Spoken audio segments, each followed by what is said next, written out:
The gin comes through really nice and soft in the front. It's very springy, and then it's really fresh.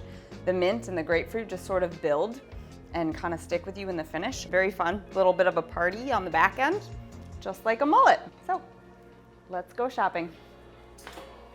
So for our mullet cocktail, we're gonna use the Etesia Gin. This is made by Don Ciccio. It is an awesome price point, and you get the nice juniper and citrus that you would expect from a gin, but at a price point that it's really accessible and great for mixing, but still gonna give you the really lovely flavor profile that you're looking for.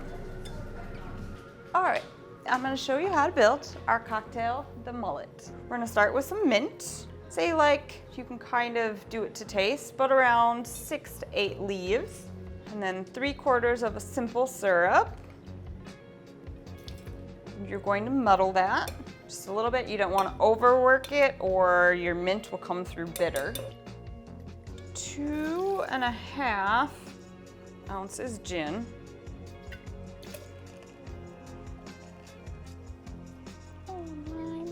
This is a segment where Sharon talks to the lime. 1 ounce lime juice. 1.5 ounces grapefruit juice. Ice. Shake. Coupe glass. That is very full. And that is how you make our mullet.